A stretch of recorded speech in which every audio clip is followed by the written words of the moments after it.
Come to me!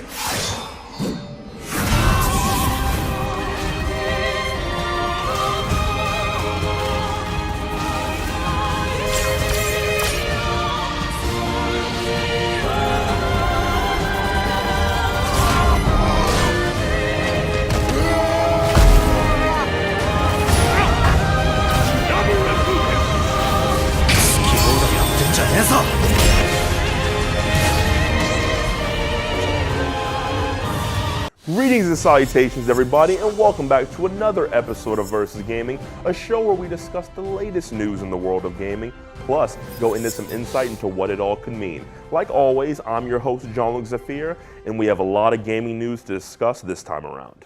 Sometimes we're having so much fun playing a specific video game, we forget to recognize other titles that have already been released. Money doesn't grow on trees, but there are some games we may not want to miss out on. This is a new segment that I like to introduce to Versus Gaming called Honorable Mentions. First up, we have Spyro Reignited Trilogy for the PlayStation 4. The Spyro franchise always had a special place in my heart because I grew up with that purple dragon on the PlayStation 1. Spyro Reignited Trilogy is a 3-for-1 package that contains remastered versions of Spyro the Dragon, Spyro 2 Ripto's Rage, and Spyro Year of the Dragon. Aside from the nostalgia factor, which is one of the main reasons I picked up this game, it's just an all-around good time and a game that you wouldn't want to miss out on. Trust me, somewhere down the line when I have kids, they're definitely going to be playing Spyro.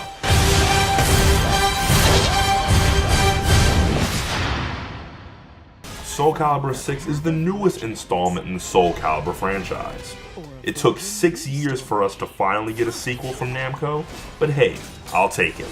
For those who don't know, Soul Calibur's gameplay involves two weapon-wielding combatants fighting each other in a 3D environment.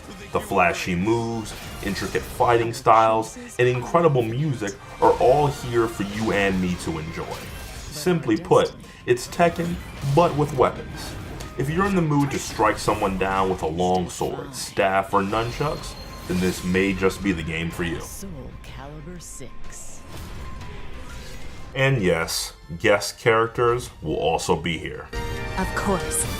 It's what we were made for. Pause! Initiating attack program.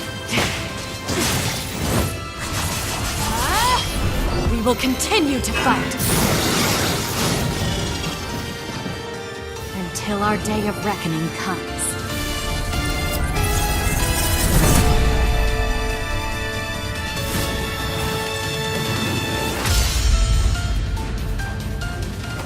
My Hero 1's Justice is a fighting game based off the Shonen Jump anime My Hero Academia.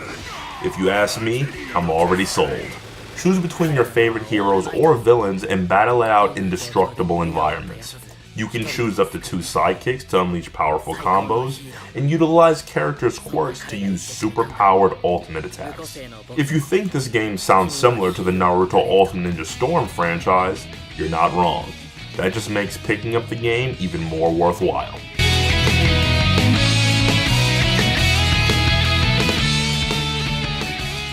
For this episode, I'm going to be reviewing Call of Duty Black Ops 4. But before that, we have to talk about BlizzCon.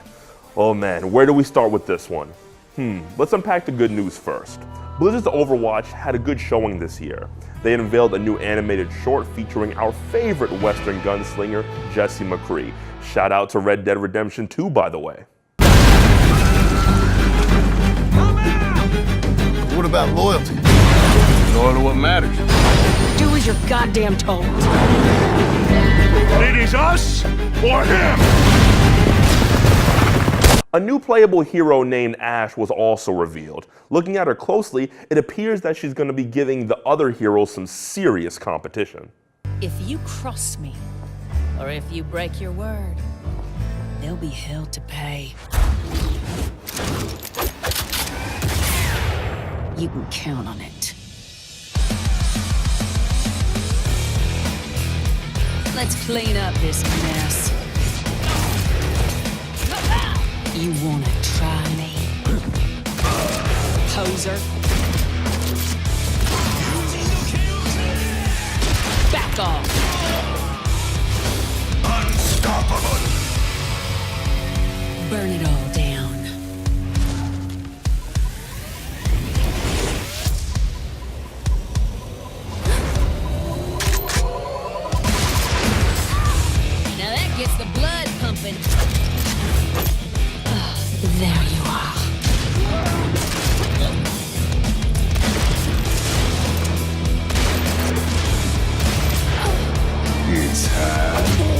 I'm calling the shots.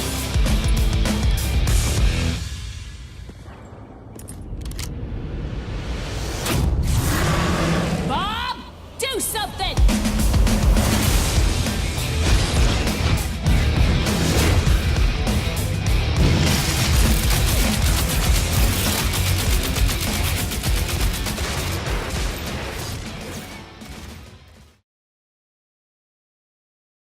Blizzard's Diablo Immortal didn't receive the praise that would normally be expected when a new Diablo game or expansion is revealed. To say Diablo had a rather bad showing would be putting it lightly. As a matter of fact, they were pretty much booed off the stage. Why? Because you don't announce a huge title like Diablo as a mobile game. Love it or hate it, Blizzcon is an event where you bring your best content on PC or a console to show. Diablo Immortal had no place there, unless you were planning to announce Diablo 4 right after. It's simple, save your best for last, Blizzard, and anyone who watched the conference could tell that Diablo Immortal wasn't your best. Now that the elephant in the room has been addressed, let's dive into Call of Duty Black Ops 4. Strike team inbound. Gunship overhead. We got this.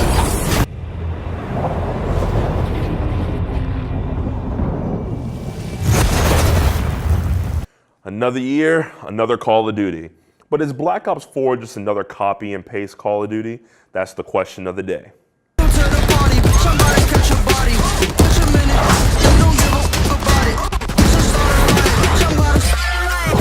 Well, coming right out of the gate, it's abundantly clear that Black Ops 4 isn't just a carbon copy. However, that doesn't necessarily dictate that Black Ops 4 is good or bad either. Treyarch and Activision took a new approach for this iteration of COD by doing away with the single-player campaign mode, which has been a prominent feature in past installments. Instead, you receive individual pieces of story through the perspectives of different characters, which you can access in Specialist Headquarters. Now, this strategy could have been seen as a positive or negative for you, depending on what area of COD gives you the most enjoyment. I'm referencing the single player and multiplayer when I say this. Make no mistake, Black Ops 4 is purely a multiplayer game.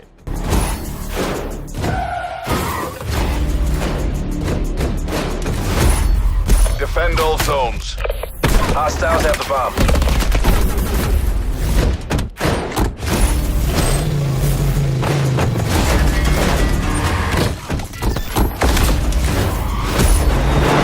Strike team inbound. Gunship overhead. We got this. That's the selling point. Treyarch and Activision thought it best to put a majority of their resources into refining their multiplayer, but keeping it similar enough where it holds on to the Call of Duty faithful. Your standard game modes are back, such as Team Deathmatch, King of the Hill, and Zombies. One new mode they've added is Battle Royale, which has been seen in Fortnite and Players Underground Battleground as well. It's called Blackout. This is the first for the Call of Duty franchise to include this mode. Speaking from my own experience, Blackout really won me over and is enjoyable. It didn't feel like it was just added on to convince players, hey, we added one mode, but everything else is the same, so go buy it.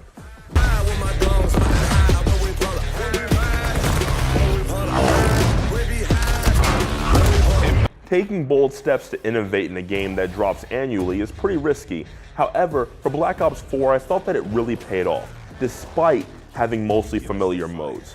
Microtransactions still play a huge role in this installment, although it doesn't take away from the core experience at all. If you ask me, the final verdict for Black Ops 4 is a 7 out of 10. Let's tango!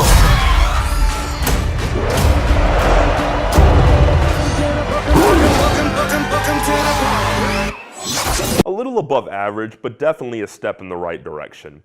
Thank you all for tuning in, and I'll see you all on the next episode of Versus Gaming. Bye.